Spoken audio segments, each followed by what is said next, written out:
नमस्कार बंधुरा अल in one चैनेले आपनादेर सबाइके स्वागत जानाई। आशा करी सबाई भालो आछेन, सुस्थ आछेन, आमराओ भालो आछि। आजके आमि चालतार आचार बानाबो।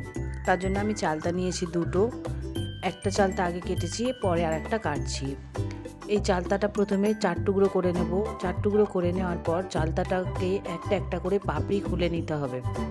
খুলে নেওয়ার পর এক একটা পাপড়ির এরকম গাগুলো কেটে নিতে হবে। প্রত্যেকটা পাপড়ির গায়ে ভালো করে কেটে নিতে হবে, খোলা ছাড়িয়ে নিতে হবে। আলুর যেমন আমরা খোলা ছাড়াই ঠিক সেইভাবেই খোলাটাকে ছাড়িয়ে নেব। প্রত্যেকটা পাপড়ির এক এক করে খোলা আমি ছাড়িয়ে নেব। খোলা ছাড়ানোর পর সরু সরু করে আমি কেটে নেব। আর ভেতরের দিকে একটা আঁশের মতো থাকে, সেটা টানলেই উঠে আসে। এটাও আস্তে আস্তে আমি টেনে সবগুলোকে কেটে টুকরো টুকরো করে নেব। চালতার এই ভিতরের দিকের এগুলো না কেটে দিলে চালতাটা শক্ত শক্ত লাগে, খেতে ভালো লাগে না। তাই চালতাটাকে আমি টুকরো করে নেব।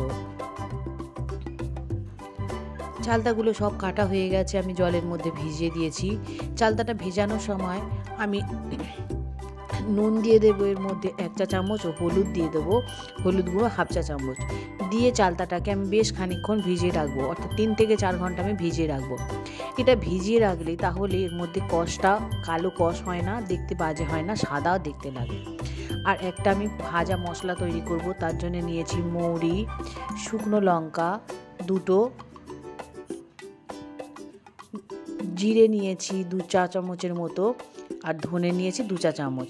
এটা শুকনো কাঠখোলায় আমি ভালো করে নেড়ে নেব। নেড়ে নিয়ে একটু ভাজা ভাজা যখন হয়ে যাবে তখন এটাকে আমি গুঁড়ো করে নেব। এটা ড্রাই রোস্ট করে নেব। করে নেওয়ার পর মিক্সিতে গুঁড়ো করে নেব। চালতাটাকে আমি 3 থেকে 4 ঘন্টা ভিজিয়ে রেখেছিলাম। 3 থেকে 4 ঘন্টা ভিজিয়ে রাখার পর চালতাটা আমি ছেঁকে নিয়েছি। ছেঁকে একটু ভালো করে জল ঝরিয়ে নিতে হবে। যদি পারেন তো একটু রোদ খাইয়েও নিতে পারেন। এবার কড়ায় আমি তেল দিয়েছি, সর্ষের তেল। এই আচারটা সর্ষের তেলেই করব। সর্ষের তেল দিয়েছি আমি 2 টেবিল চামচের মতো, আর 5 ফোড়ন দিয়েছি 2 চা চামচ, আর শুকনো লঙ্কা দিয়েছি 2 কি 3টে দিয়ে ভালো করে ভেজে নিয়ে এবার চালতাগুলো এর মধ্যে দিয়ে ভালো করে নেড়ে চেড়ে নেব। নুন দিয়ে দেবো 1/2 চা চামচ। 1/2 চা চামচ নুন দিয়ে ভালো করে নেড়ে নিতে হবে। ভালো করে যখন নেড়ে নেব তারপরে একটু ভালো করে নাড়াচাড়া হয়ে গেলে এর মধ্যে চিনি দিয়ে দেবো। আমি 400 গ্রামের মতো চিনি দিয়ে দেব। চিনিটা দিয়েও ভালো করে নাড়াচাড়া করতে হবে। চিনিটা গলতে হয়তো একটু সময় লাগবে। এই সময় আপনারা এর মধ্যে অল্প পরিমাণ জল দিতে পারেন। আমি এখানে 50 গ্রামের মতো জল দিয়েছি। এই জলটা দিলে চিনিটা গলতে আরও সাহায্য করবে, খুব তাড়াতাড়ি গলে যাবে।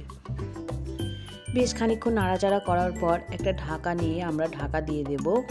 আর ঢাকা দিয়ে 10 থেকে 15 মিনিট পর অপেক্ষা করব। 10 থেকে 15 মিনিট পর ঢাকাটা খুলব, দেখব যে সমস্ত চিনি গলে গেছে ও চালতা থেকেও বেশ খানিকটা জল বের হয়েছে।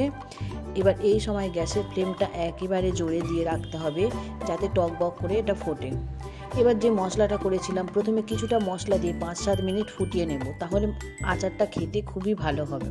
বাকি যে মশলাটা থাকবে পরে এটা আমরা এর মধ্যে ছড়িয়ে দেব। আচারটা প্রায় হয়ে এসেছে। এবারে বাকি শুকনো মশলাটা আমি এর মধ্যে ছড়িয়ে দিয়ে নামিয়ে নেব। সমস্ত মশলাটা একবারে দিয়ে যদি ফোটাই তাহলে আচারটা তেতো হয়ে যাবে, আর নামানোর সময় যদি দিয়ে দিই তাহলে এটা সুন্দর একটা স্মেল আসবে আর খেতেও খুব ভালো হবে। আচারটা দেখুন আমার প্রায় হয়ে গেছে। আমি এবার ঠান্ডা করে নামিয়ে নেব। ভিডিওটা যদি ভালো লেগে থাকে তাহলে অবশ্যই একটা লাইক করে দেবেন। দেখা হবে পরের একটা ভিডিওতে। সবাই ভালো থাকবেন, সুস্থ থাকবেন। আমার পরিবারের সমস্ত বন্ধুদের জানাই অনেক অনেক অনেক ধন্যবাদ।